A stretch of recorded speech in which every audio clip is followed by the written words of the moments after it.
Bismillahirrahmanirrahim. Assalamualaikum warahmatullahi wabarakatuh. Alhamdulillahirabbil alamin wa bihi nasta'inu ala umuri dunya waddin. Assalatu wassalamu ala asrofil anbiya wal mursalin sayyidina Muhammad wa ala alihi wa sahbihi ajmain.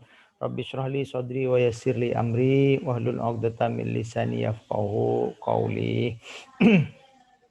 Kembali kita bersyukur kepada Allah, hari ini kita bisa melaksanakan kegiatan perkuliahan walaupun secara daring. Modelnya masih tetap sama seperti minggu yang lalu, bahwa Pak Sarkawi memvideokan materinya Pak Sarkawi lalu di-share kepada kalian agar supaya kalian itu bisa mengikuti dengan cermat dan dengan santai dikala kalian sudah selesai mengambil atau mendownload materinya Pak Sarkawi. Kedua kalinya salawat ma'asalam mudah-mudahan tetap tercurah limpahkan bagi junjungan kita Nabi besar Muhammad Sallallahu Alaihi Wasallam beserta keluarga, para sahabat dan para pengikut sunnahnya ila yaumil kiamah. Baik, hari ini merupakan pertemuan kita untuk kali yang ketiga. Dalam pertemuan yang ketiga di RPS kita disebutkan bahwa kita akan membahas tentang iman Islam atau iman dan takwa. Seperti apa sih proses keimanan kita itu, dan seperti apa sih sebenarnya iman itu. Kalau di sini dikatakan bahwa dalam rancangan materinya itu ada iman dan takwa, ada hubungan iman dan takwa serta proses terbentuknya iman dan takwa. Implementasi iman dan takwa dalam kehidupan sehari-hari. Nanti kita akan membahas tentang itu semua. Akan tetapi yang perlu kita ingat bahwa ada ada susunan sebenarnya tentang iman, Islam dan takwa. Tidak bisa kita hanya beriman tanpa ada Islam, tanpa ada Islam tidak mungkin kita menjadi orang yang bertakwa kepada Allah Subhanahu wa taala. Oleh karena itu, tiga komponen ini merupakan satu kesatuan antara iman, Islam dan takwa. Seperti apa? Nanti kita bahas bersama-sama tentang iman, Islam dan takwa. Seandainya kita mengikuti perkuliahan secara langsung atau secara langsung di dalam kelas, barangkali Pak Sarkawi akan membawa sebuah media pohon kecil yang akan diberikan kepada kalian atau ditunjukkan kepada kalian, lalu kalian diminta oleh Pak Sarkawi untuk mengimplementasikan dari pohon kecil itu terhadap iman, Islam dan takwa. Iman, Islam dan takwa itu karena ini merupakan melalui video, maka tidak mungkin Pak Sarkawi akan bertanya satu persatu kepada kalian itu. Nah, iman, Islam dan takwa itu bagaikan sebuah pohon. Kita bayangkan coba sebuah pohon besar, di situ pohon itu ada akarnya, di atas akar itu ada batangnya, di atas batang itu ada cabang-cabangnya, dan di atas cabang itu ada ranting-rantingnya, di atas ranting itu ada yang namanya ada daun-daunnya. Di antara dedaunan itu ada buahnya, di antara dedaunan pula ada yang namanya benalu, di antara dedaunan pula ada yang namanya burung yang membuat atau membuat sarang di dalamnya. Oleh karena itu segala sesuatu itu pasti memiliki makna, dan termasuk di atasnya juga ada yang namanya semut barangkali yang akan senantiasa datang dan pergi untuk mengunjungi sebuah pohon besar itu. Lalu dikala kita menganalogikan menganalogikan iman, Islam dan takwa dengan pohon besar tadi, iman itu adalah akarnya. Akar itu ada di mana? Kita tahu bahwa tanaman itu memiliki akar besar, memiliki akar, akan tetapi akarnya itu ada di dalam.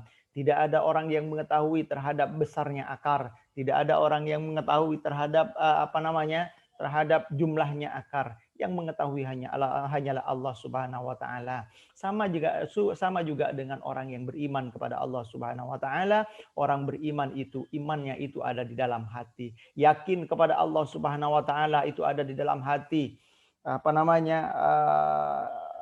hati itu adalah sesuatu yang dijadikan sebagai tonggak untuk meyakini bahwa Allah Subhanahu wa taala itu adalah Tuhan kita atau Robnya kita.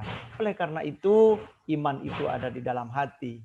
Kalau misalkan kita analogikan dengan pohon itu, bahwa iman itu bagaikan akarnya, maka akar itu ada di bawah, ada di dalam tanah. Tidak ada ceritanya akar yang ada di atas. Walaupun toh ada sebuah pohon namanya pohon beringin, akarnya juga ada di atas. Akan tetapi akar sejatinya ada di dalam tanah. Tidak mungkin pohon beringin itu coba ditumbangkan lalu akarnya diletakkan di atas akar yang menggantung itu masukkan ke dalam tanah. Apakah bisa hidup pohon beringin itu? Tidak mungkin hidup. Oleh karena itu akar sejati itu pasti ada di dalam tanah, dan keyakinan kepada Allah itu bukan ada di mulut, akan tetapi keyakinan kepada Allah itu ada di dalam hati. Oleh karena itu Pak Sarkawi menganalogikan bahwa akar itu bagaikan dengan imannya kita kepada Allah yang diyakini oleh kita dengan hati kita sepenuh jiwa dan raga kita. Lalu di atasnya akar itu tumbuh yang namanya batang. Pasti batang itu adalah batangnya satu, tidak mungkin batangnya dua.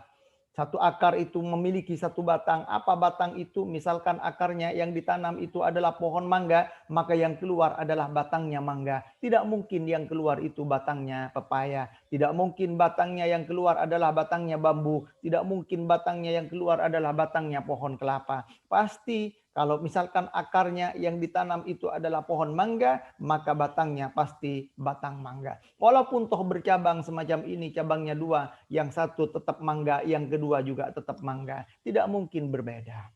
Oleh karena itu, dikala kita yakin kepada Allah Subhanahu wa taala, keyakinan kita sudah luar biasa dari hati kita, bahwa hati kita yakin kepada Allah Subhanahu wa taala, berarti cabangnya kita, pohonnya kita adalah pohon Islam. Islam. Maka Islam. Di sisi yang lain, ada orang, ada di sebelah kita, orang tidak yakin kepada Allah. Tidak yakin kepada Tuhannya kita, yakni orang Islam. Apakah mereka akan dikatakan Islam? Tidak. Mereka ada yang Nasrani, ada yang Yahudi, ada yang Hindu, ada yang Buddha. Sama juga dengan kita, bahwa kita akarnya adalah sudah akar pohon akar pohon mangga, maka tumbuhnya juga mangga. Kita yakin kepada Allah, maka tumbuhnya adalah Islam. Mereka yakin bukan kepada Allah, maka tumbuhnya mereka juga bukan Islam. Nah, Islam ini adalah batangnya. Islam ini kalau misalkan diibaratkan sebuah rumah, Islam ini adalah rumahnya. Siapa? Satu pohon itu, yakni mangga. Satu agama itu, yakni Islam. Tidak ada orang beragama, oh saya Islam, besok hari oh saya Yahudi, besok harinya lagi oh saya Hindu, besok harinya, tidak mungkin seperti itu. Kenapa? Karena keyakinan kita itu nanti akan menunjukkan, akan mengeluarkan sebuah batang, namanya batang mangga.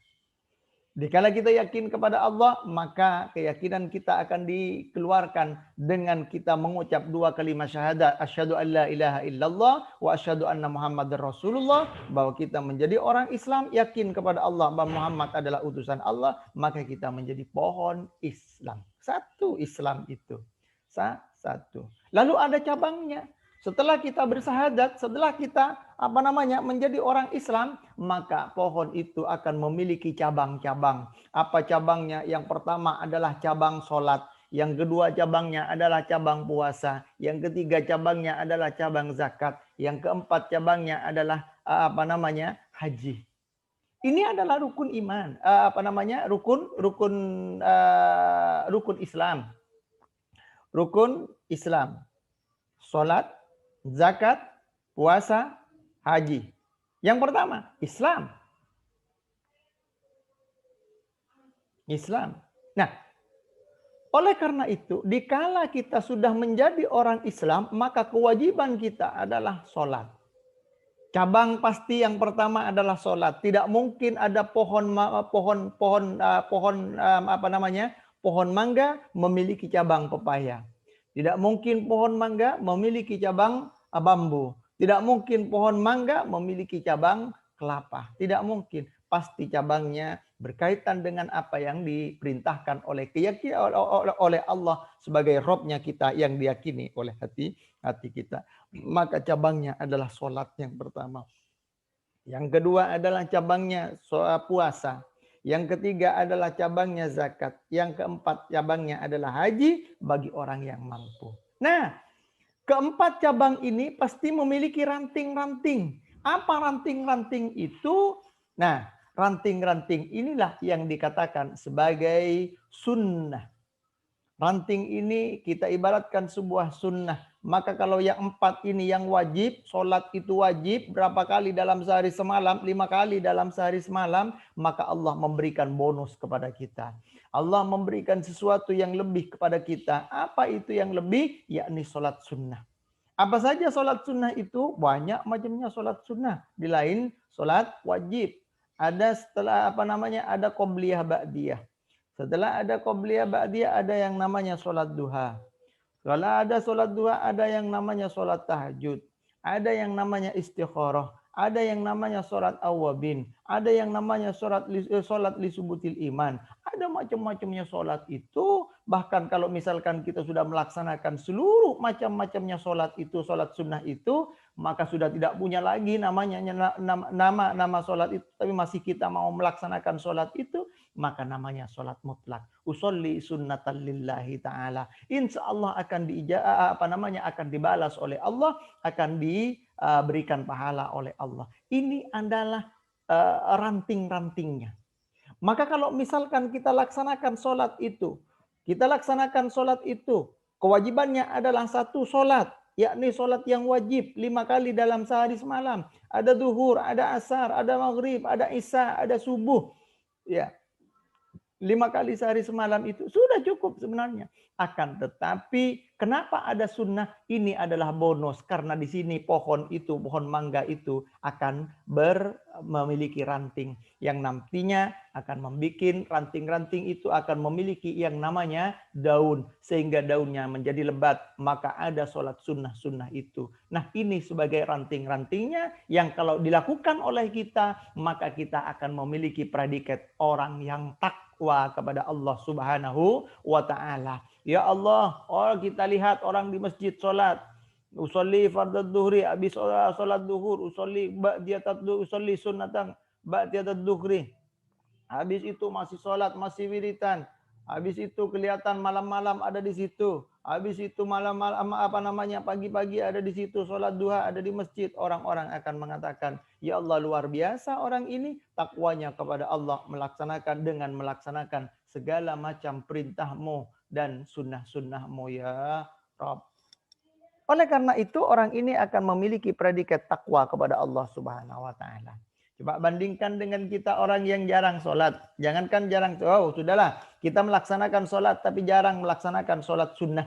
Bahkan barangkali bisa dikatakan tidak pernah melaksanakan sholat sunnah. Yang lain habis sholat Allahumma antas salam. Yang kita habis sholat Allahumma lantas jalan. Beda dengan mereka yang takwa. Apakah lantas kita akan menyandang predikat sebagai orang yang takwa?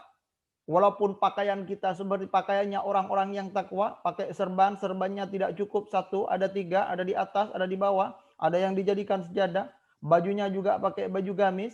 Apakah lantas kita akan dikatakan sebagai orang yang takwa? Habis sholat langsung pergi, Allahumma lantas jalan itu? Tentunya jawabannya tidak. Orang yang takwa kepada Allah adalah orang-orang yang melaksanakan segala perintah dan sunnah-sunnahnya sehingga mereka akan mendapatkan predikat takwa kepada Allah Subhanahu wa ta'ala. Yang kedua, puasa. Puasa juga seperti itu. Puasa, orang berpuasa itu wajibannya hanya 1 kali dalam 1 tahun, yakni bulan puasa. Habis itu sudah tidak ada yang namanya kewajiban puasa di hari-hari atau di bulan-bulan yang lain itu. Akan tetapi Allah memberikan bonus. Ada puasa sunnah namanya. Kapan puasa sunnah itu? Tidak ada harinya. Ada yang ada harinya Senin dan Kamis. Ada yang ada yang puasa Daud. Sekarang puasa, besok tidak, lusa puasa lagi, besoknya lagi tidak, besoknya puasa Daud seperti yang dilaksanakan oleh Nabi Daud. Ada juga puasa di awal bulan, ada juga puasa di tengah bulan, ada juga puasa di akhir bulan. Ada juga orang yang berpuasa yang penting bukan tasyrik, walaupun di sini menjadi perdebatan bahwa di sini tidak diperbolehkan karena suntuk puasanya, suntuk. dikatakan makruh katanya. Nah, akan tetapi ada orang-orang yang semacam ini. Artinya apa? Bahwa mereka mencari pahala dari Allah Subhanahu wa taala sebesar-besarnya dengan cara berpuasa. Maka puasanya satu, yakni puasa wajib itu, tapi cabangnya, rantingnya itu nantinya akan banyak. Rantingnya itu akan banyak, puasa sunnah macam-macamnya itu. Nah, apabila orang mampu melaksanakan puasa yang semacam ini dengan sunnah-sunnahnya, orang akan mengatakan luar biasa takwanya orang itu, puasanya luar biasa. Zakat juga cuma 1 kali dalam 1 tahun, yakni di bulan puasa sampai sampai sebelum dilaksanakannya Idul Fitri atau salat Id. Nah, akan tetapi Allah memberikan bonus agar supaya kita mendapatkan pahala yang besar. Apa bonusnya? Allah memberikan jalan, ada namanya sedekah. Kapan sedekah? Kapan saja. Di mana bersedekah? Di mana saja. Kepada siapa kita bersedekah? Kepada siapa saja. Karena orang bersedekah itu bukan kepada siapa kita bersedekah, tapi bagaimana kita bersedekah. Ikhlas atau tidak kita bersedekah, sampai dikatakan kalau tangan kanan memberi, jangan sampai tangan kiri itu mengetahui. Artinya bahwa orang-orang yang bersedekah itu jangan sampai sombong, riya dan segala macamnya. Kenapa kalau sombong dengan riya itu? Maka seperti di masjid zaman dahulu itu, orangnya sombong luar biasa. Botol kaleng yang dijadikan sebagai wadah amalnya itu, kalengnya oli. Kalengnya oli yang dari seng itu, seng. Bukan aluminium, seng. Nah, habis itu dijalankan oleh marbot, dijalankan. Dia ngasih hanya 100 rupiah, tapi diangkat tinggi-tinggi. Keluntang. Orang-orang sudah tahu, oh 100 ini. Maka seperti itu modelnya. Sudah ngasih 100 rupiah, diangkat tinggi-tinggi agar supaya orang tahu bahwa saya ngasih uang padahal cuma 100. Ya, di sana orang yang tidak pernah tidak pernah diketahui bahwa dia ngasih 100 uang kertas, ternyata yang dikasih merah warnanya, yakni 100 ribuan, tapi tidak pernah berbunyi kalengnya itu. Ini namanya riya atau sombong. Jangan sampai seperti itu. Nah, yang keempat adalah haji. Setelah kita memiliki kemampuan untuk berhaji, haji itu hanya wajib dalam seumur hidup itu 1 kali yang wajib itu. Tapi Allah memberikan bonus. Apa bonusnya? Yakni umroh. Wa atimmul hajja wal umrata lillah. Maka laksanakan haji dan umroh itu karena Allah. Maka kalau kita melaksanakan haji dengan umroh itu karena Allah, maka Allah akan membalasnya, yakni dengan pahala yang besar. Oleh karena itu, kita jangan sampai menjadi orang sombong. Seperti apa sombong itu? Ternyata di situ juga ada yang namanya benalu. Benalu itu kita ibaratkan sebuah kesombongan. Benalu itu tidak pernah dia memiliki yang namanya akar. Benalu itu senantiasa hidup di pohon-pohon itu. Pohon mangga juga ada benalunya. Akan tetapi terkadang pohon mangga itu yang sudah lebat daunnya dihinggapi oleh yang namanya benalu. Benalu itu riya, sombong, riya. Rasa hati yang besar, pengen diketahui apa saja yang diperbuat oleh dirinya, agar supaya orang-orang di sekitarnya tahu semua bahwa dia bersedekah, bahwa dia haji, bahwa dia umroh, bahwa ini, riaknya luar biasa. Nah, ini adalah benalu ini. Benalu seperti apa? Kalau sudah menguasai, dia akan menjadi lebat, menjadi rindang. Padahal dia bukan pohon mangga, hanya benalu. Satu ketika kalau pohonnya mati, dia juga akan ikut mati. Kenapa? Karena dia tidak memiliki akar, tidak memiliki keyakinan yang luar biasa. Akan tetapi hanya dompleng dan menjadi parasit. Juga benalu seperti itu di hati kita. Oh, ada orang, berapa kali kamu haji? 1 kali. Oh, 1 kali. Saya tiap tahun haji, tiap bulan umroh. Nah, mau tidak mungkin masuk surga. Yang masuk surga saya duluan. Karena saya tiap tahun sudah haji dan tiap bulan saya umroh. Apakah seperti itu? Tidak. Ini benalu. Ini penyakit. Ini kesombongan yang ada dalam hati manusia yang kalau tidak dikekang atau tidak dibuang, maka pohon kita akan mati. Maka kalau ada benalu di pohon mangga itu tidak dibuang oleh kita, maka pohon mangga itu pasti akan layu dan akan mati. Maka kalau kesombongan dan riya itu tidak dibuang dari hati kita, maka perbuatan kita kepada Allah atau ibadahnya kita kepada Allah Subhanahu wa taala itu tidak akan sempurna. Riaknya kita itu akan mengakibatkan jumlah perbuatan ibadah kita itu akan dikikis habis dan bahkan kita tidak memiliki arti apa-apa dikala kita ibadah. Walaupun ibadahnya mulai dari sejak muda sampai meninggal, nanti dikala meninggal karena kita matinya dalam keadaan sombong, maka nanti sudah tidak ada apa-apanya. Na'udzubillah, mudah-mudahan kita dijauhkan dari benalu ini. Na'udzubillah, mudah-mudahan dijauhkan dari rasa sombong, hati yang sombong ini. Na'udzubillah, mudah-mudahan kita dijauhkan dari hati yang ria ini. Sehingga kita menjadi orang-orang yang tidak berguna. Mudah-mudahan kita senantiasa dijadikan oleh Allah orang-orang yang sabar, orang-orang yang tidak sombong, orang-orang yang tidak tidak riya, sehingga perbuatan kita tidak perlu diumbar dan tidak perlu orang itu mengetahui. Yang penting kita tahu, sudahlah cukup. Hubungannya adalah hablum minallah, hubungannya antara kita dengan Allah Subhanahu wa taala. Orang lain tidak perlu mengetahuinya. Nah, ini adalah apa iman, sholat, zakat, puasa, haji dan buahnya serta daunnya itu. Ini kita ibaratkan sebuah ketakwaan. Maka yang pertama adalah iman, yakni akar. Yang kedua adalah Islam, itu batangnya. Karena Islam itu hanya satu. Ya kita ini adalah agama Islam. Ya kita ini adalah orang Islam. Dengan bukti bahwa kita membaca 2 kalimat syahadat, asyhadu an la ilaha illallah wa asyhadu anna muhammadar rasulullah. Sudah cukup sampai di situ. Habis itu ternyata ada perintah yang lain, yakni menjadi rutinitas kita, yakni sholat rutinitas kita, puasa rutinitas kita, zakat juga rutinitas kita, haji juga menjadi kewajiban kepada kita. Wah, sunnah-sunnahnya juga menjadi sesuatu yang dilakukan apabila dilakukan oleh kita, kita akan mendapatkan pahala. Apabila kita meninggalkan, kalau definisinya kita tidak berdosa karena itu sunnah, kewajiban dari wajib. Kalau kita meninggalkan kita akan mendapatkan dosa, tapi kalau kita melakukan kita akan mendapatkan pahala. Oleh karena itu kita senantiasa mudah-mudahan menjadi orang yang bertakwa sehingga pohon kita itu menjadi pohon yang sempurna. Akarnya sudah kuat, keyakinan kita kepada Allah sudah yakin luar biasa, tidak bisa diotak-atik dan tidak bisa diganti. Katanya minggu lalu itu tidak bisa diganti dengan yang lain. Hati kita tetap mengatakan bahwa Allah adalah Tuhan kita, Allah adalah Rabb-nya kita, Allah adalah satu-satunya yang ada di hati kita, tidak ada yang lain itu. Habis itu kita menjadi orang Islam yang kuat. Jangankan hanya hanya tombak yang diajungkan kepada kita, sekalipun nyawa melayang dari raga kita, kita akan rela karena kita mempertahankan iman Islamnya kita. Habis itu kita akan melaksanakan ketakwaan kita, yakni perintah-perintahnya Allah dengan sebetul-betulnya dan sebenar-benarnya kita melaksanakan ketakwaan itu. Nah, ini adalah iman, Islam, dan takwa.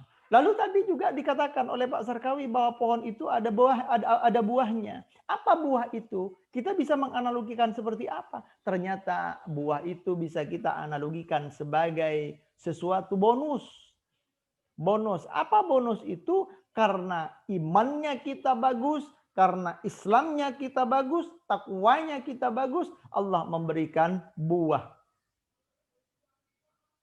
Allah memberikan bonus. Apa bonus itu? Karomah yang bisa dijadikan sebagai manfaat kepada orang lain. Apakah untuk dirinya sendiri karomah itu? Tentunya tidak. Pohon mangga berbuah, apakah buahnya untuk pohon mangganya itu? Tentu tidak. Dia akan memberikan manfaat buah mangga itu kepada manusia, kepada orang, kepada makhluk yang lain. Dikala jatuh sampai membusuk, dia tidak akan bermanfaat kepada pohonnya, tapi manfaat kepada makhluk lain. Siapa? Ulat di situ akan bersarang, tanah akan menjadi subur. Sama juga dengan kita. Bahwa kita itu apabila kita menjadi orang yang beriman, yang imannya bagus, Islamnya bagus, takwanya bagus, kita akan mendapatkan karomah, yakni bonus sesuatu yang di luar kebiasaan orang lain. Mulut kita menjadi mandi, tatapan kita menjadi mandi. Ada orang sakit komat kamit ditiupkan kepada air, tidak tahu apa yang dikomat kamitkan, diminumkan kepada orang yang sakit, sembuh. Kenapa? Karena kedekatan kita kepada Allah, yakni hatinya kita yakin kepada Allah, Islamnya kita kuat kepada Islamnya kita kuat, dan takwanya kita luar biasa. Malam-malam sujud kepada Allah, pagi sujud kepada Allah, siang sujud kepada Allah, sore sujud kepada Allah. Ada tetangganya sakit datang kepada kita, komat kamit mulut kita, sembuh tetangga kita. Kalau kita orang yang tidak bertakwa, imannya masih ecek-ecek, Islamnya masih hanya sebatas di KTP, lantas ada tetangga kita sakit, datang kepada kita, minta, ini tetangga anak saya sakit, lalu komat kamit, kita komat kamit, bukan tambah sembuh dia, tambah sakit perut. Kenapa? Karena kita tidak memiliki bonus, tidak memiliki sesuatu yang berlebih di dalam jiwa kita, sehingga kita menjadi orang yang tidak memiliki kelebihan itu. Oleh karena itu, pohon yang bagus pasti memiliki buah, karena itu adalah bonus bagi dia. Orang yang imannya bagus, orang yang Islamnya bagus, orang yang takwanya bagus, pasti memiliki buah. Kita ambil contoh kiai. Kiai bukan kiai imannya bagus, kiai Islamnya bagus, takwanya bagus, salatnya, puasanya bagus, hajinya bagus. Datang tetangganya minta air barokah kiai, anak saya sakit, komat kamit kiai, ditiupkan kepada airnya, sembuh. Tapi coba lihat tetangga kita yang lain, yang tiap harinya tidak pernah sholat, tiap harinya tidak pernah tiap tahunnya tidak pernah puasa, tiap tahunnya tidak pernah zakat. Dia bahkan tidak mampu untuk melindungi dirinya sendiri. Ini adalah analogi dari iman, Islam, dan takwa. Baik, coba kita lanjutkan. Ini hanya analogi dari iman, Islam, dan takwa. Nah, Pak Zarqawi itu suka dengan apa yang disampaikan oleh Ibnu Majah At-Tabrani tentang iman, definisi dari iman. Seperti apa yang dikatakan oleh Ibnu Majah itu mengatakan, al-imanu aqdun bil qalbi wa iqrarun bil lisan wa amalun bil arkan. Definisi iman menurut Ibnu Majah At-Tabrani itu al-imanu aqdun bil qalbi wa iqrarun bil lisan wa amalun bil arkan. Kesatuan atau keselarasan antara hati, ucapan, dan perbuatan. Itu iman. Secara sederhana, iman itu yakin kepada Allah. Sudah, iman itu sudah. Akan tetapi yang disampaikan oleh Ibnu Majah At-Tabrani ini adalah sesuatu yang luar biasa menurut Pak Zarqawi. Kenapa? Luar biasanya itu adalah karena definisi yang disampaikan adalah keselarasan antara hati, ucapan, dan perbuatan. Seperti apa? Seperti yang dianalogikan oleh Pak Zarqawi tadi di awal, bahwa hati yakin kepada Allah, mulut kita berucap, apa ucapannya? Asyhadu an la ilaha illallah wa asyhadu anna Muhammadar Rasulullah. Perbuatan, apa perbuatannya? Yakni kita melaksanakan sholat, zakat, puasa, dan haji. Mana ada orang yang sholat itu dengan by feeling? Mana ada orang yang puasa itu by feeling? Mana ada orang yang zakat itu by feeling? Maka ada orang yang haji itu yang by feeling? Tidak pernah ada. Orang sholat itu pasti dengan gerakan Allahu Akbar, menghadap ke kiblat.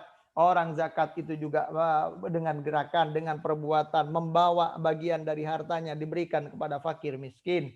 Orang puasa juga dengan perbuatan, yakni menahan hawa nafsu. Orang yang yang haji juga perbuatan, yakni kita datang ke Baitullah untuk berkeliling tawaf dan sa'i, maka melempar jumrah dan tahallul itu juga perbuatan. Tidak ada yang by feeling. Nah, ini saya suka dengan apa yang dikatakan, apa yang disampaikan oleh Ibnu Majah At-Tabrani, yakni definisi dari iman itu adalah al-imanu aqdun bil qalbi wa iqrarun bil lisan wa amalun bil arkan. Kesatuan atau keselarasan antara hati, ucapan, dan perbuatan. Hati ada di yakin itu ada di dalam hati. Ucapan itu dengan mulutnya kita harus selaras antara hati dengan ucapan, lalu ucapan itu juga harus selaras dengan perbuatan. Saya jadi teringat dengan hati ya.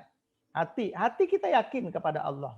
Mulut kita berucap berucap sesuatu yang baik. Maka perbuatan adalah perbuatan kita, yakni melaksanakan kewajiban-kewajiban itu. Saya jadi teringat dengan kisah ada seorang perempuan zamannya Firaun itu namanya Masitoh. Masitoh ini adalah seorang perempuan dari kaumnya masyarakatnya Firaun itu, yang dia tidak yakin kepada Firaun tapi dia takut kepada Firaun. Sehingga keyakinannya kepada Tuhan itu tidak pernah ditampakkan kepada Firaun karena karena Masitoh ingin bekerja kepada keluarganya Firaun sebagai tukang sisirnya keluarganya Firaun. Maka Masitoh di dalam hatinya tidak yakin, walaupun Firaun itu mengatakan bahwa dirinya adalah Tuhan, Masitoh tetap tidak yakin. Keyakinannya Masitoh Tuhan itu adalah Allah Subhanahu wa taala. Habis itu Masitoh tiap hari bekerja di keluarganya Firaun, menyisir keluarganya Firaun dan putri-putrinya Firaun. Semua disisir. Satu ketika jatuh sisirnya Masitoh dari pegangan Masitoh. Apa yang terjadi? Karena hatinya tidak percaya kepada Firaun, maka refleks mulutnya bukan memanggil Firaun, akan tetapi karena hatinya yakin kepada Allah, refleks mulutnya dikala jatuh sisirnya dia menyebut nama Allahu Rabbi. Allah adalah Rabbnya saya. Kaget orang yang disisirnya, kaget orang putri yang disisirnya. Masitoh, apa yang kamu ucapkan Masitoh? Allahu Rabbi. Siapa Allah itu Masitoh? Allah adalah Tuhanku, Tuhanmu dan Tuhan kita semua. Kaget orang yang keluarganya Firaun ini. Masitoh, bukankah itu Tuhannya kita adalah Firaun? Raja kita itu bukan, katanya Masitoh. Tuhannya kita adalah Allah Subhanahu wa taala. Rabbnya kita adalah Allah Subhanahu wa taala. Kamu tak laporkan kepada Firaun, nanti kamu diadili, dibunuh kamu. Silahkan dilaporkan. Dibunuh silahkan, bab hidup dan mati itu adalah Allah yang memiliki. Baik, dilaporkan, singkat cerita, dilaporkan kepada Firaun, dipanggil Masitoh. Masitoh, come here, Masitoh, kesini katanya. Datanglah Masitoh. Masitoh katanya, Masitoh ada apa? Paduka Raja Firaun. Apa yang kamu katakan kemarin Masitoh waktu menyisir keluargaku? Allahu Rabbi. Hah? Masitoh? Ulangi Masitoh. Allahu Rabbi. Satu kali lagi Masitoh. Allahu Rabbi. Siapa Allah itu Masitoh? Allah adalah Tuhanku, Tuhan Anda, dan Tuhan kita semua. Yakin kamu Masitoh? Yakin, saya seyakin-yakinnya. Kamu tidak yakin kepadaku? Tidak yakin. Keyakinanku hanya kepada Allah, katanya Masitoh. Masitoh masih gigih. Masitoh, hidup dan matimu itu ada di tanganku Masitoh. Hidup dan matiku, katanya Masitoh. Hidup dan matiku ada di tangannya Allah Subhanahu wa taala, bukan ada di tanganmu. Masitoh, akan saya bunuh kamu Masitoh. Kalau masih ngeyel seperti itu, silakan dibunuh. Hidup dan matiku saya pasrahkan kepada Allah. Hanya Allah yang memiliki hidup dan matiku. Baik Masitoh. Mangkel sudah Firaun. Panas sudah kupingnya Firaun. Dibikin begitu oleh Masitoh. Pada akhirnya bilang, Masitoh, tidak akan saya penggal kamu Masitoh. Terlalu mudah kematian dengan cara dipenggal. Silahkan. Dengan cara apa? Digoreng kamu Masitoh. Silahkan, katanya Masitoh. Bukan hanya kamu Masitoh yang akan digoreng. Keluargamu juga akan digoreng. Silahkan. Kami sekeluarga tidak pernah takut kepada kematian. Karena bab hidup dan mati itu adalah Allah Subhanahu wa taala yang menentukan. Oleh karena itu, silahkan Masitoh masih yakin kepada Allah Subhanahu wa taala. Disiapkan kuali yang besar, dituangkan minyak yang banyak, dibikin bara api, mendidih minyak itu, kelepak-kelepuk. Kalau di Bangkalan minyak mendidih dikasih ikan goreng, kalau zamannya Firaun dikasih manusia. Kalau di sini ikan goreng, kalau di situ manusia goreng. Tapi Masitoh tidak pernah takut.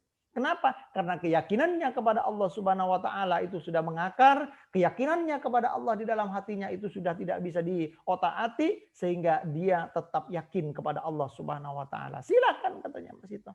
Yakin Masitoh? Yakin. Oleh karena itu dikumpulkan keluarganya, anaknya, suaminya, Masitoh sendiri. Lalu diambil suaminya oleh algojonya Fir'aun. Masito, lihat Masito. Sudah mulai diayun-ayunkan itu apa namanya? Suaminya. Masito, masih tidak yakin kepadaku Fir'aun, kepadaku katanya Fir'aun, tidak yakin. Allah yang menentukan. Maka dilempar jasadnya apa namanya? Jasadnya suaminya Masito. Masito dengan berderai air mata mengatakan kepada suaminya, "Selamat jalan Kanda. Selamat jalan Kanda. Bukan Dinda tidak sayang kepadamu Kanda. Justru karena saking sayangnya Dinda kepada Kanda, maka Dinda rela kita digoreng semacam itu. Rela suami digoreng seperti itu. Yang penting nanti di akhirat kita menjadi orang yang sempurna dan berbahagia di hadapan Robnya kita atau di hadapan Allah Subhanahu wa taala." Habis itu anaknya yang sulung, habis itu anaknya yang kedua, Masito berderai air mata semakin deras air matanya. "Selamat jalan anak-anakku, bukan ibu tidak sayang kepadamu, justru karena saking sayangnya ibu kepadamu, maka keyakinan kita kepada Allah tidak bisa ditukar dengan keyakinan kepada Fir'aun yang makhluk sama dengan kita itu. Selamat jalan nak, ibu akan menyusul." Anaknya Masito ada tiga, yang nomor 3 itu masih digendong, belum bisa ngomong. Masito apa namanya menyaksikan anaknya meregang sebagai manusia goreng dengan suaminya, maka tinggal anaknya yang ketiga itu, lalu diambil oleh algojonya Fir'aun. Fir'aun kembali bertanya, "Masito, anakmu ini Masito belum bisa ngomong Masito." Masito mulai gundah hatinya. Kegundahannya itu, siapa sih ibu yang mana sih yang tidak merasakan, atau ibu yang mana sih yang tidak apa namanya yang tidak sakit hatinya atau tidak iba hatinya melihat anaknya yang masih digendong, masih berumur 2 bulan atau 3 bulan, belum bisa ngomong, belum merasakan nikmatnya hidup di muka bumi ini, dengan susah payah melahirkan, lantas digoreng di hadapan kita. Hatinya masih toh sudah mulai agak gundah gulana, sudah mulai bingung antara Tuhan dengan Fir'aun. Tuhan atau Fir'aun, Tuhan apa Fir'aun, katanya hatinya Masito. Masito. Maka dalam keadaan bingung itu, anaknya Masito yang berumur 3 bulan, 2 bulan itu ngomong dengan izin Allah, "Ibunda atau ibu, jangan khawatir ibu, jangan takut ibu, kita meyakini sesuatu yang benar. Yakinkan hati kita ibu bahwa kita akan menjadi orang yang berbahagia." Oleh Masito anaknya dikasih kepada Algojo. "Oh silakan ini, silakan digoreng semuanya." Tinggal Masito sendirian. Masito pun matinya sama seperti itu, yakni digoreng. Dalam rangka apa Masito itu mati digoreng? Keluarganya juga mati digoreng oleh Fir'aun dalam rangka mempertahankan keyakinan hati bahwa hati kita sudah mengatakan, yakin kita apa namanya? Hati kita meyakini bahwa Allah adalah Tuhan kita, Allah adalah Robnya kita, sehingga tidak bisa ditukar dengan segala sesuatu, tidak bisa ditukar dengan apa namanya? Dengan harta, tidak bisa ditukar dengan tahta. Hati kita hanya kepada Allah Subhanahu wa taala. Oleh karena itu, Masito matinya bukan mati yang tidak diridai oleh Allah, akan tetapi justru sangat dicintai dan diridai oleh Allah Subhanahu wa taala. Tentunya kita juga seperti itu. Kisah Masito ini dijadikan sebagai ibrah oleh kita. Kisah Masito ini dijadikan sebagai apa namanya talaah oleh kita, agar supaya kita harus meyakini bahwa Allah adalah Robnya kita, dan kita mempertahankan, jangankan hanya diintimidasi oleh sekelompok orang bahwa kita akan dibunuh, sekalipun akan dibunuh, senjata ada di kepala kita, pedang ada di leher kita, sembari akan diayunkan untuk melepaskan kepala kita dari tubuh kita, kita tetap akan yakin bahwa Allah adalah Tuhan kita, sehingga matinya kita menjadi orang ya apa namanya? Matinya akan menjadi mati yang berbahagia. Boleh di muka bumi kita disakiti, boleh di muka bumi hati apa namanya? Kita itu jiwa kita disakiti atau dirusak, tapi hati kita akan terjaga sehingga kita nanti di akhirat berbahagia bersama dengan Allah Subhanahu wa taala. Seorang dinyatakan iman bukan hanya percaya sesuatu, melainkan kepercayaannya itu mendorongnya untuk mengucapkan dan melakukan sesuatu sesuai dengan keyakinannya. Coba. Nah, itu adalah definisi dari iman. Kita membahas tentang definisi iman ini saja sudah luar biasa. Nah, akan tetapi tidak cukup sampai di situ, kita harus membahas karena ini adalah tentang iman, Islam, dan takwa itu. Baik, kita bahas satu persatu. Nah, sebelum kita menginjak kepada materi yang lebih lanjut, kita harus mengetahui tentang rukun iman. Seperti apa rukun iman itu? Amantu billahi wa malaikatihi wa kuntu bihi wa rusulihi wal yaumil akhiri wa bil qadari khairihi wa sarrihi minallahi ta'ala. Amantu billah, iman kepada Allah itu. Amantu billah wa malaikatihi. Iman itu, rukun iman itu. Yang pertama adalah iman kepada Allah. Ada 6 rukun iman itu. Yang pertama iman kepada Allah. Yang kedua iman kepada malaikat Allah. Yang ketiga iman kepada kitab Allah. Yang keempat iman kepada Rasulullah. Yang kelima iman kepada hari akhir. Yang keenam itu iman kepada qada dan qadar. Apa qada dan qadar itu? Qada dan qadar adalah takdirnya kita. Segala sesuatu yang sudah terjadi, sesuatu yang sedang terjadi, dan sesuatu yang akan terjadi itu adalah kehendak dari Allah Subhanahu wa taala.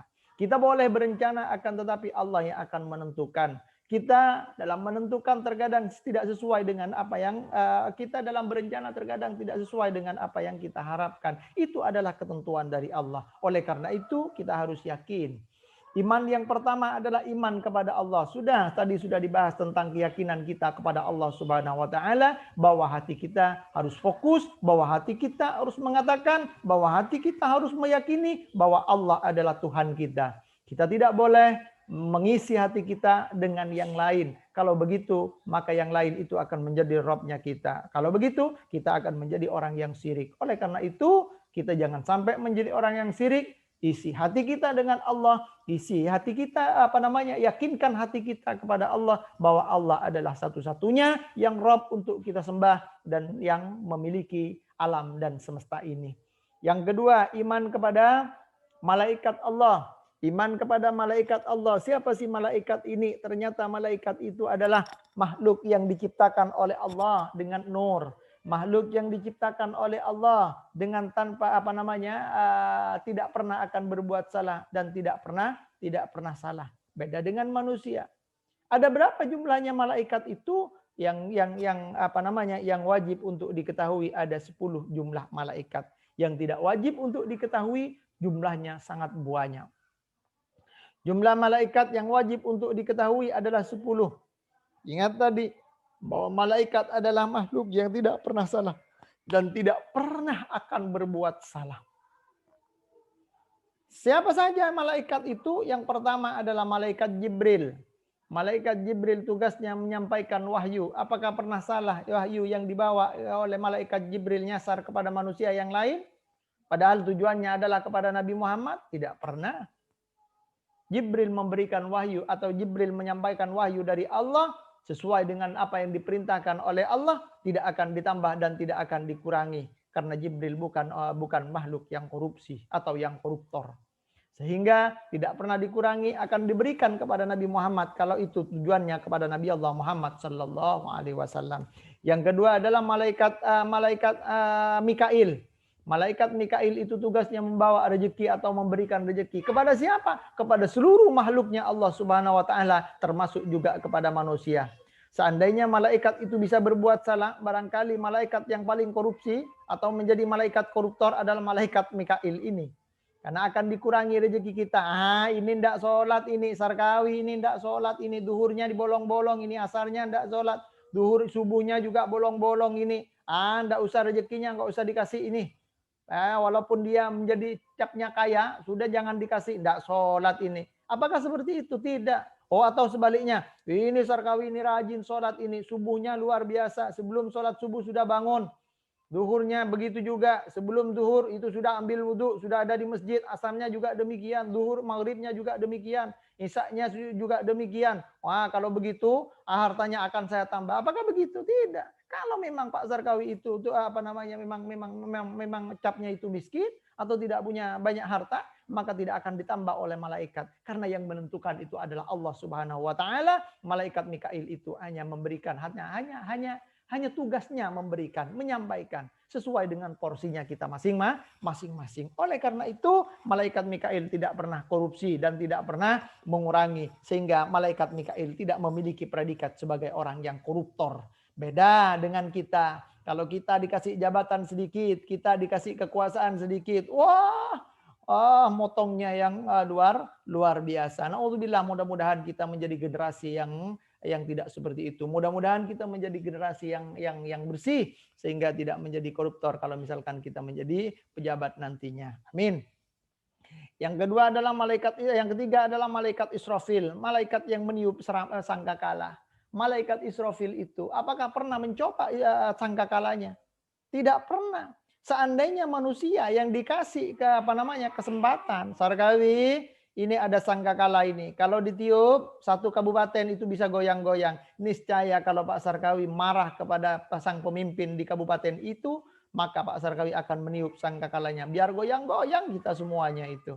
Tapi malaikat Israfil tidak pernah meniup trompetnya. Sampai detik ini, karena belum ada perintah dari Allah untuk ditiup oleh malaikat Israfil, malaikat Israfil tidak pernah meniup sangkakalanya. Ini malaikat, beda dengan manusia. Kalau manusia dikasih titipan sepeda motor, kita hanya punya sepeda motor Bravo. Bunyinya tidak pernah naik yang bagus. Tahu-tahu ada teman kita, ada kawan kita datang dari jauh, sudah capek, dia kaya raya, nitip ninja kepada kita. Mas, tak titip ninjaku yo. Tak titip yo, aku pergi budal bentar. Dititip, sak kunci-kuncinya, sak kontak-kontaknya, sak STN-nya ini, STN-nya. Wah, padahal akadnya hanya dititip, berarti diletakkan di kamarnya atau di rumahnya. Wah, karena sudah dikasih kontak dengan STN-nya, wah, ambil kontaknya, diambil STN-nya, kita pergi dengan kawan-kawan kita yang lain. Kita menyombongkan diri dengan naik ninjanya orang, padahal kita tidak pernah minta izin kepada orang yang punya. Apakah seperti itu? Malaikat itu tidak pernah. Kalau kita sering. Kenapa? Karena perbedaannya antara manusia, kalau malaikat tidak pernah berbuat salah dan tidak akan pernah berbuat salah, sedangkan manusia pasti salah dan pasti akan berbuat kesalahan. Oleh karena itu, kuncinya manusia kalau sudah berbuat salah, istighfar kepada Allah. Bertaubat kepada Allah dengan taubatan nasuha. Ini seandainya kita tidak memiliki kunci semacam itu, maka kita menjadi ahli nar. Ya, kita menjadi ahli neraka. Kenapa? Perbuatannya kita salah terus. Kita mata kita berbuat maksiat. Modelnya Pak seperti apa Pak? Kan kewajiban mata kita itu kan melihat. Iya, melihat yang diperbolehkan oleh Allah. Yang tidak diperbolehkan, tidak boleh dilihat. Seperti apa? Dalam Islam diatur kabar bahwa perempuan itu tidak boleh sebelum menjadi muhrimnya, sebelum menjadi istrinya, tidak boleh dilihat. Jangankan dilihat, dilirik aja tidak boleh. Kita bukan hanya melirik, melihat, mempelototi bahkan. Bahkan tiap waktu itu kita melihat. Kalau sekarang lebih canggih lagi. Bukan hanya dilihat di rumahnya, bukan dilihat di kala ketemu, di save fotonya, dilihat. Padahal ini adalah maksiatnya mata kita. Oleh karena itu kita bertaubat kepada Allah Subhanahu wa taala dengan taubatan nasuha. Ini malaikat. Kalau malaikat tidak pernah seperti itu. Malaikat Israfil tidak pernah meniup sangkakalanya. Oh, pernah Pak, katanya mahasiswa dulu itu. Pernah malaikat Israfil itu marah-marah Pak. Malaikat Israfil meniup sangkakalanya sedikit. Buktinya apa? Itu buktinya Pak, Jogja terjadi gempa bumi. Itu buktinya Pak, Aceh terjadi tsunami. Itu Pak, di NTB itu terjadi gempa bumi yang dahsyat itu. Itu pekerjaan malaikat Israfil meniup sangkakala. Bukan. Malaikat Israfil tidak seperti itu. Kalau satu kali ditiup oleh malaikat Israfil, muka bumi dan seisi-isinya ini akan goyang, akan hancur. Maka malaikat Israfil itu hanya meniup sangkakalanya itu hanya sebanyak 3 kali. Tiupan yang pertama sebagai peringatan bahwa sebentar lagi dengan hitungan hari itu bumi dan seisinya ini akan hancur dengan munculnya berbagai macam tanda-tanda yang luar biasa itu. keluarnya Ya'juj, Ma'juj, keluarnya hujan macam-macamnya hujan itu. Nah, ini tiupan yang pertama. Tiupan yang kedua, maka terjadilah yang namanya kiamat, yang benar-benar kiamat, kiamat kubro itu. Dikala ditiup oleh malaikat Israfil, tiup Israfil katanya Allah, ditiup untuk yang kedua kalinya, alam dan seisi-isinya ini akan hancur. Lautan yang memiliki kedalaman itu airnya sudah akan menjadi akan melayang sebagaimana embun di pagi hari itu. Maka gunung yang memiliki ketinggian pada waktu itu sudah tidak lagi memiliki ketinggian. Maka kesombongannya gunung itu sudah tidak ada gunanya. Kenapa? Karena seperti kapas melayang ditiup oleh kipas angin itu. Oleh karena itu, kita manusia yang tidak dalam dan tidak tinggi, lantas menjadi apa kalau sudah gunung menjadi kapas seperti itu? Oleh karena itu, kalau kita tidak beriman kepada Allah, maka kita tidak menjadi orangnya. Nah, pada waktu itu, dikala sudah kiamat, matahari sudah tinggal sejengkal itu. Kapan? Dikala sangkakala ditiup untuk yang ketiga kalinya, pembangkitan kembali manusia, manusia sebagai makhluknya Allah dari kuburnya, maka disatukan dalam sebuah tempat namanya mahsyar. Maka di situ matahari hanya tinggal sejengkal atau di atas kepala kita. Kalau kita tidak tidak mendapatkan syafaat, tidak mendapatkan ridha dari Allah, maka matahari yang panasnya luar biasa itu akan menghancurkan tubuh kita, akan melelehkan tubuh kita, dan sebentar lagi akan tapi melelehnya bukan leleh lantas habis seperti sekarang kebakaran itu, akan tapi menjadi lelehan yang atau penderitaan yang luar biasa. Ini malaikat Israfil, malaikat yang meniup sangkakala. Malaikat yang keempat, malaikat yang mencabut nyawa, malaikat Israel yang mencabut nyawa. Apakah pernah salah malaikat Israel? Salah kepada Pak Sarkawi, padahal yang akan dicabut itu tangganya Pak Sarkawi? Atau salah kepada tangganya Pak Sarkawi, padahal yang akan dicabut itu Sarkawi? Enggak. Buktinya, ada orang yang sakit sudah sekarat. Ada orang tangga kita itu sakit sudah sekarat. Katanya hati kita, bentar lagi nih meninggal, ini udah kelihatan, udah tak bangun itu. Pulang kita dari rumahnya, naik motor kita, nyampe di ujung jalan, jedar, kecelakaan, mati kita. Ternyata kita duluan, lebih dulu, kita lebih dulu mati ketimbang dia. Oleh karena itu, bab mencabut nyawa itu adalah hak prerogatif Allah yang dibebankan atau diberikan kepada malaikat Israel sebagai penjabut nyawa. Malaikat Atid mencatat amal. Malaikat Raqib dan Atid ada di pundak kanan dan kiri kita. Raqib dan Atid ini yang mencatat amal kita. Catatan baik akan dicatat, catatan jelek akan dicatat. Sekecil apapun catatan perbuatan baik dan jeleknya kita. Oleh karena itu kita jangan pernah berbohong kepada Allah Subhanahu wa taala, karena ada yang akan mencatat, yang akan nantinya akan dijadikan sebagai pembuktian laporan kepada Allah dikala kita ada di alam mahsyar untuk melewati surat, untuk melewati timbangan pada waktu itu. Nah, malaikat yang selanjutnya adalah malaikat Munkar dan Nakir. Munkar, Nakir yang akan memeriksa orang yang meninggal. Seperti apa orang yang meninggal itu pasti akan ketemu. Yang pasti akan ketemu dengan kita. Kalau malaikat Jibril barangkali kita tidak pernah ketemu dengan malaikat Jibril. Malaikat Mikail hanya dari jauh memberikan rezekinya kepada kita. Malaikat Israfil barangkali kita tidak akan ketemu. Malaikat Raqib dan Atid ada di pundak kita. Tapi malaikat Munkar Nakir itu pasti akan ketemu dengan kita. Kapan? Nanti dikala kita meninggal. Dikala kita mati, dikuburkan kita, 3 langkah orang yang menguburkan yang soleh itu meninggalkan kita, maka Munkar dan Nakir itu datang kepada kita, orang yang mati itu. Wajahnya akan seram apabila yang meninggal itu tidak membawa iman dan Islam. Maka wajahnya akan adem dikala yang meninggal itu membawa iman dan Islam. Mudah-mudahan kita matinya nanti, kok berbicara mati? Iya, pasti akan mati kita. Mudah-mudahan matinya kita nanti membawa iman dan Islam, sehingga Munkar Nakir memeriksa kita,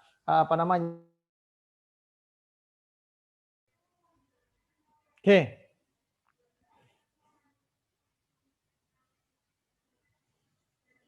Baik, kita lanjut.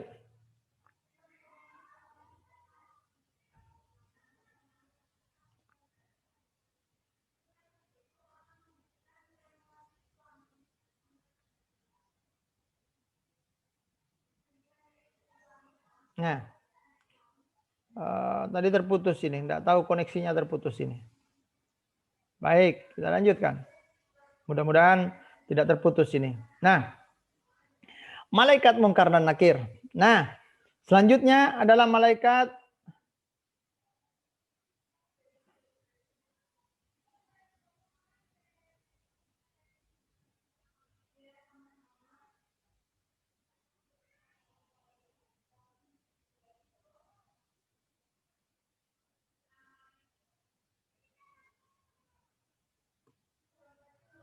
Malik dan malaikat Ridwan. Malaikat Malik itu adalah malaikat yang menjaga neraka, dan malaikat Ridwan itu adalah malaikat yang menjaga sorga. Seandainya malaikat itu bisa berbuat salah, barangkali malaikat yang paling banyak interupsi itu adalah malaikat Malik. Malik akan interupsi kepada Allah, ya Allah, interupsi ya Allah. Kenapa Malik? Kita tukaran tempat ya Allah. Dengan siapa? Dengan Ridwan ya Allah. Enak Ridwan ada di surga terus ya Allah. Saya di neraka ya Allah. Apakah seperti itu malaikat Malik? Tidak. Apakah lantas kepanasan malaikat Malik ada di neraka? Tidak. Kenapa? Karena malaikat Malik itu menjalankan perintah dari Allah, itu sebagai bentuk sujudnya malaikat Malik kepada Allah, sehingga malaikat Malik neraka itu tidak merasakan kepanasan. Lalu siapa yang merasakan kepanasan? Kita, manusia. Kita manusia yang bersalah kepada Allah Subhanahu wa taala, kita manusia yang berdosa kepada Allah, maka matinya nanti akan dimasukkan ke dalam neraka. Nauzubillah. Nah, kita lanjutkan. Iman yang ketiga adalah iman kepada kitab Allah. Kitab yang diwajibkan untuk diketahui oleh kita adalah ada 4. Ada kitab Taurat yang diturunkan kepada Nabi Musa, ada kitab Zabur yang diturunkan kepada Nabi Daud, ada kitab Injil yang diturunkan kepada Nabi Isa, ada Al-Quran yang diturunkan kepada Nabi Allah Muhammad sallallahu alaihi wasallam, nabi dan rasul terakhir, dan menjadi utusan kepada umatnya, yakni umat Muhammad, yakni kita semuanya. Nah, ini adalah kitab yang wajib untuk diketahui. Kitab yang wajib. Lalu nabi yang lain apakah tidak punya, Pak? Tidak punya. Mereka hanya memiliki suhuf, memiliki kitab-kitab atau potongan-potongan itu. Lembaran-lembaran itu suhuf. Nabi Ibrahim memiliki suhuf, anaknya Nabi Adam, Nabi Sid itu juga memiliki suhuf, banyak suhufnya. Akan tetapi tidak wajib untuk diketahui, tapi tidak salah dikala kita mengetahui. Nah, yang keempat adalah iman kepada Rasulullah. Berapa jumlahnya nabi yang wajib untuk diketahui? Jumlah nabi dan rasul yang wajib untuk diketahui ada 25. Nah, jumlah nabi yang wajib untuk diketahui mulai dari Nabi Adam, Idris, Nuh. Nah, itu yang wajib untuk diketahui. Sedangkan yang tidak wajib itu banyak. Kalau misalkan kita, ada Adam, ada Idris, ada Nuh, ada Hud, ada Soleh, Ibrahim, Lut, Ismail, Ishak, Yakub, Yusuf, Ayub, Shu'aib, Musa, Harun, Zulkifli, Daud, Sulaiman, Ilyasa, Yunus, Zakaria, Yahya, Isa, dan Nabi Muhammad SAW. Ini nabi yang 25. Nabi dan Rasul yang wajib untuk diketahui oleh kita. Ada ulul azmi, nabi pilihan. Karena kesabarannya, Allah memilih ada 5 nabi di antara 25 nabi ini. Ada Nabi Nuh, ada Nabi Ibrahim, ada Nabi Musa, ada Nabi Isa, ada Nabi Allah Muhammad SAW. Nah, berapa Pak jumlahnya nabi itu? Jumlahnya nabi itu ada 1.200 124.000. Itu jumlahnya nabi. Nah, jumlahnya rasul itu ada 312. Tapi yang wajib untuk diketahui ada 25. Oleh karena itu, kita tidak perlu mengetahui yang lain. Yang wajib untuk diketahui hanya 25 nabi dan rasul. Nah, itu nabi dan rasul. Baik, kita lanjutkan. Yang kelima, kita iman kepada hari akhir. Kita wajib mengimani bahwa satu ketika kita akan bertemu dengan yang namanya hari akhir. Apa hari akhir itu? Bisa hari akhir itu bermakna musibah, bisa hari akhir itu bermakna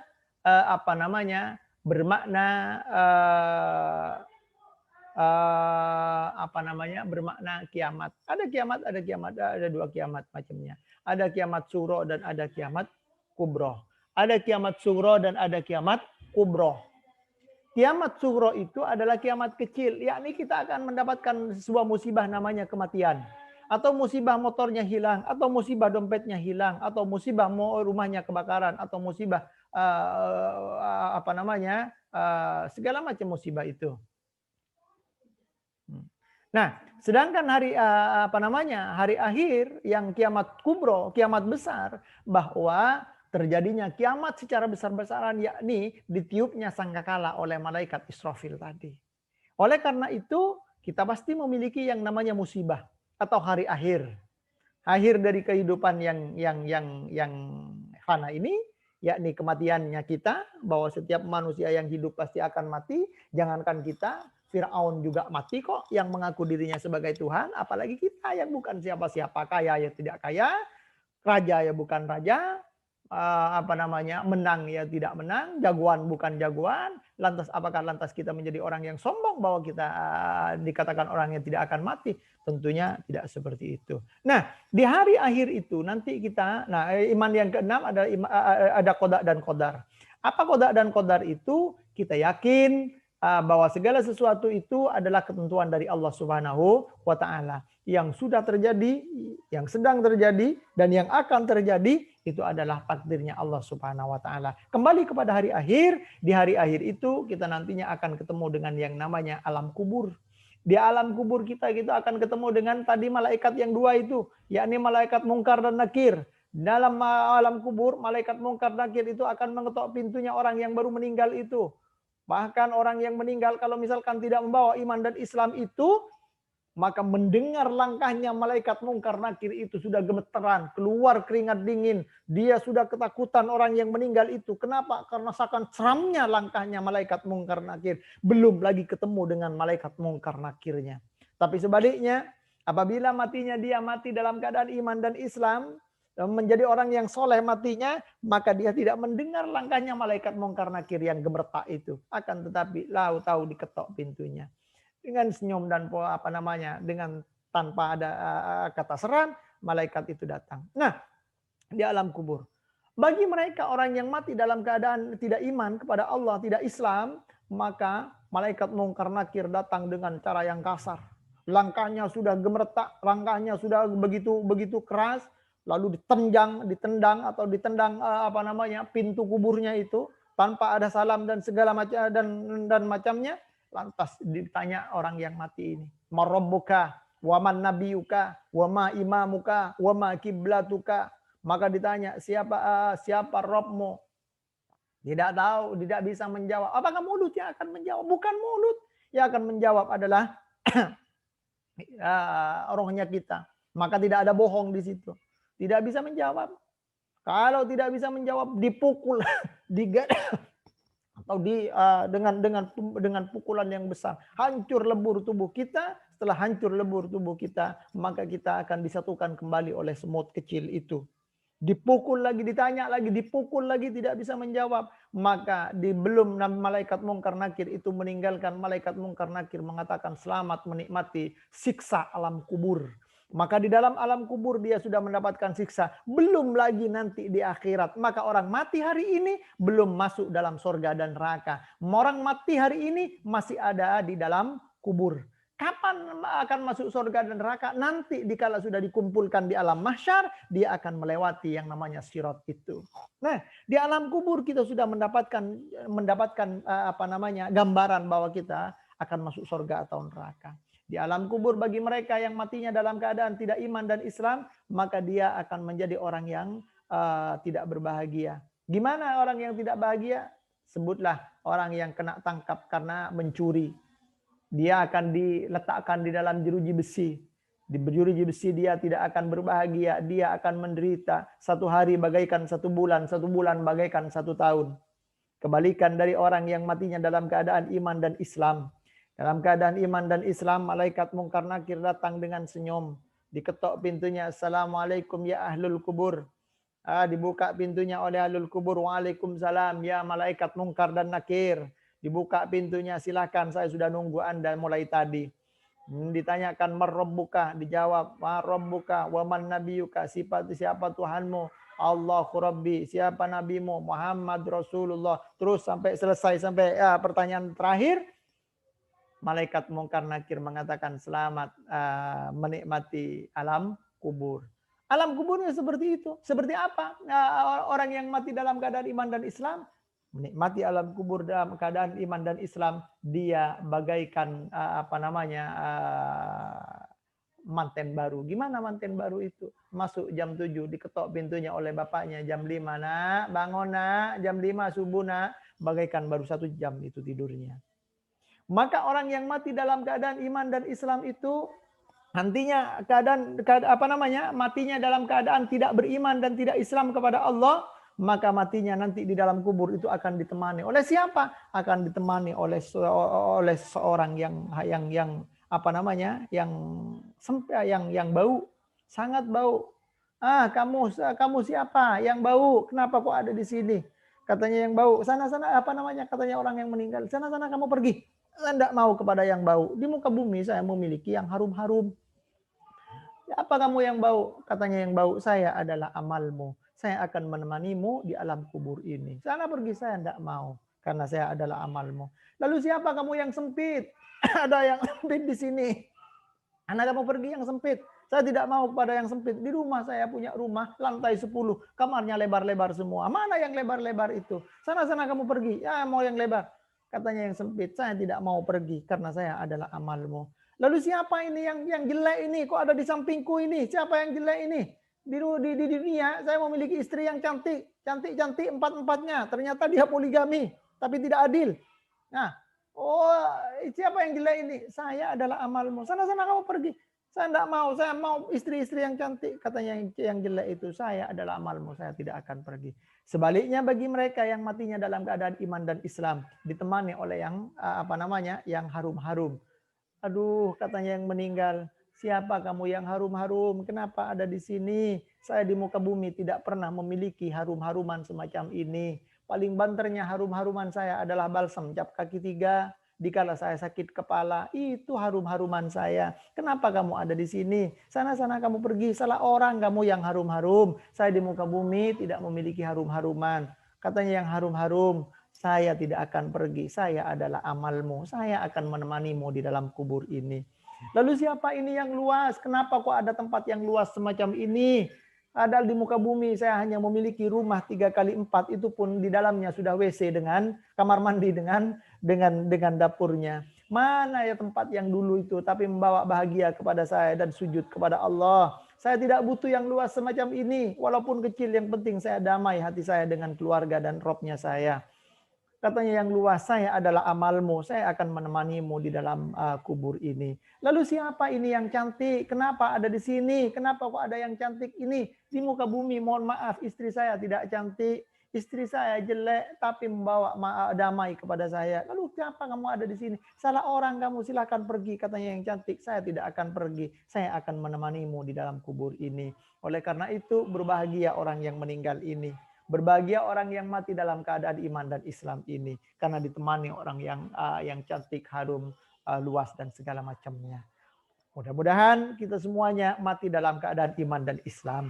Itu yang senantiasa kita doakan, kita panjatkan kepada Allah. Mudah-mudahan membawa iman dan Islam sehingga seperti yang dijanjikan oleh Allah bahwa kita akan menjadi orang yang berbahagia di akhirat. Amin ya rabbal alamin. Yang kedua adalah kita akan melewati nanti di alam mahsyar setelah dibangkitkan kembali, ketemu dengan matahari yang 1 jengkal itu, maka nanti kita akan ketemu dengan yang namanya Yaumul Mizan, hari pertimbangan. Ditimbang kita. Apanya yang ditimbang? Apakah tubuhnya yang ditimbang? Kalau tubuhnya yang ditimbang, maka Pak Sarkawi timbangannya tidak akan berat. Kenapa? Karena kurus seperti ini. Maka yang berat itu yang genduk-genduk, yang lemo-lemo itu, yang besar-besar itu. Apakah tubuhnya yang ditimbang? Bukan tubuh.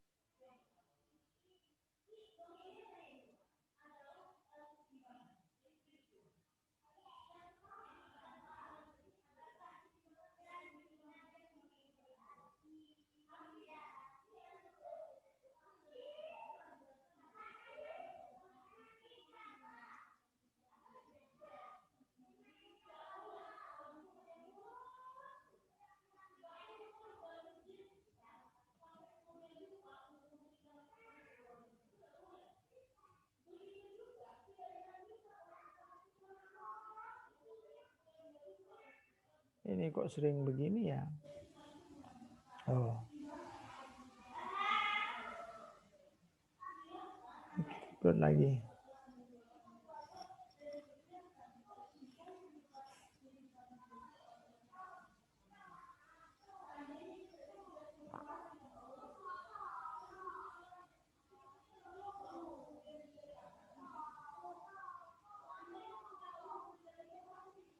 Nah, baik.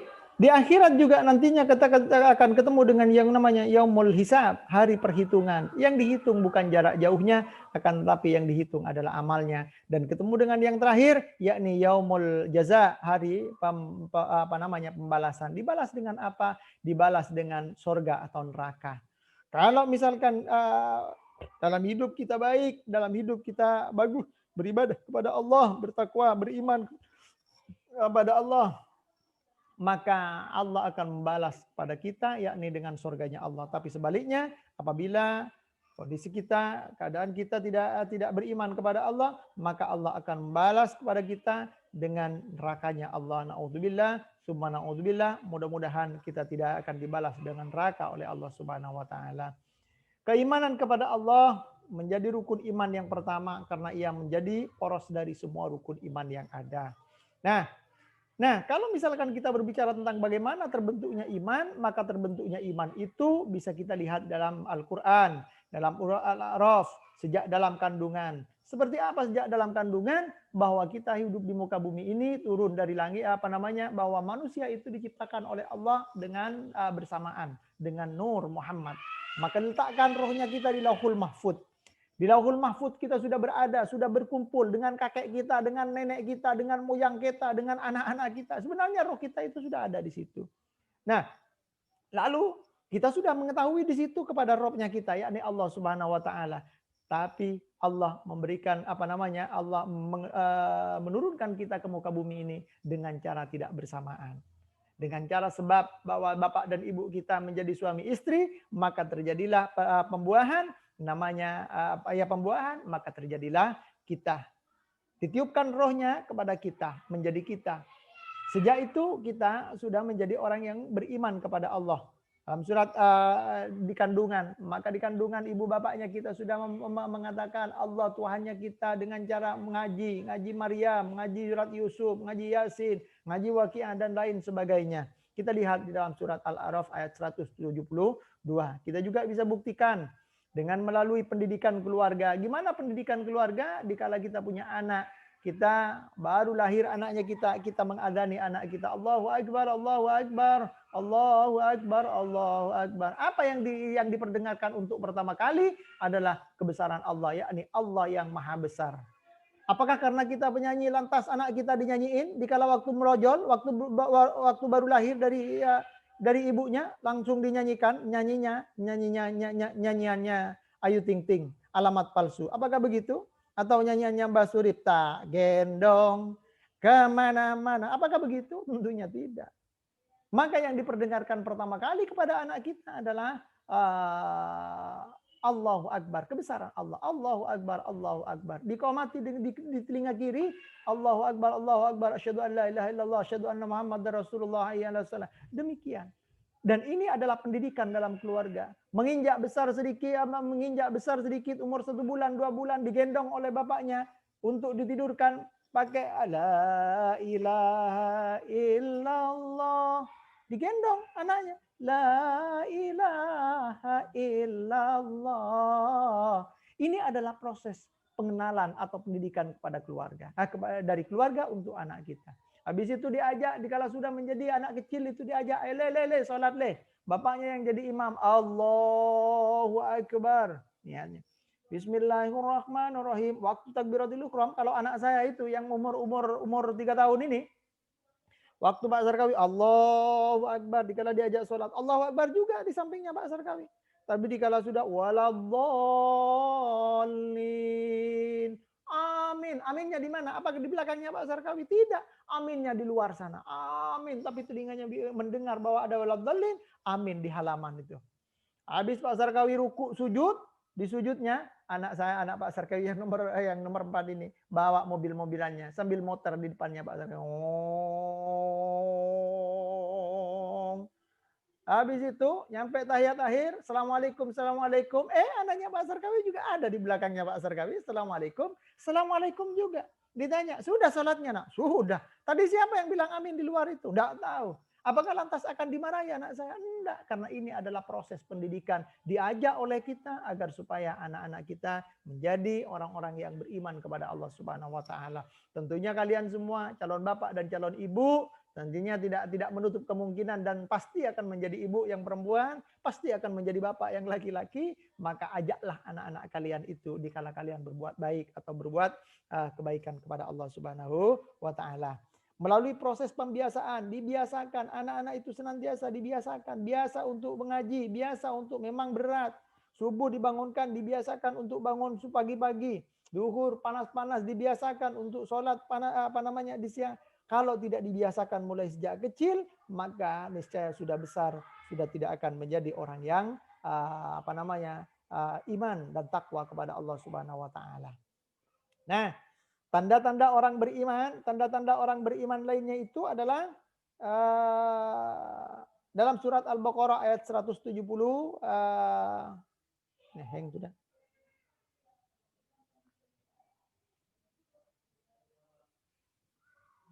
71. Memberikan harta yang dicintai, menunaikan zakat, menyempati janji, sabar, dan lain sebagainya. Kita lanjut. Nah, ini adalah Al-Baqarah, tanda-tanda orang beriman lainnya, Al-Baqarah ayat 171, memberikan harta yang dicintai, menunaikan zakat, menepati janji, sabar. Maka kalau ada orang yang meminta kepada kita agar supaya kita menjadi orang yang baik, berikan harta kita yang terbaik itu. Nah, baik, kita lanjut. Al-Mu'minun ayat 1 sampai 11. Salat yang khusyuk, menjauhkan diri dari hal-hal yang tidak berguna, memelihara kemaluan, memelihara antara janji amanat dan janji, memelihara salat, memelihara Al-Anfal 2 sampai 4. Nah, ini adalah bukti dari terbentuknya iman kepada kita dan bukti kalau misalkan kita membuktikan dalam Al-Qur'an. Baik, barangkali ini yang bisa Pak Sarkawi sampaikan. Tidak tahu Pak Sarkawi ini kok ngadat-ngadat hari ini. Mudah-mudahan ini sempurna pembahasannya Pak Sarkawi. Karena mulai tadi ada beberapa kali mati kameranya Pak Sarkawi ini. Akhiran, mudah-mudahan bisa ditelaah, bisa diterima dengan baik. Ini masih banyak materinya ke belakang sebenarnya. Nanti Pak Sarkawi akan share di grup GCR-nya Pak Sarkawi, PPT-nya Pak Sarkawi. Akhiran, mudah-mudahan bermanfaat. Wallahul muwaffiq ila aqwamit thoriq. Assalamualaikum warahmatullahi wabarakatuh.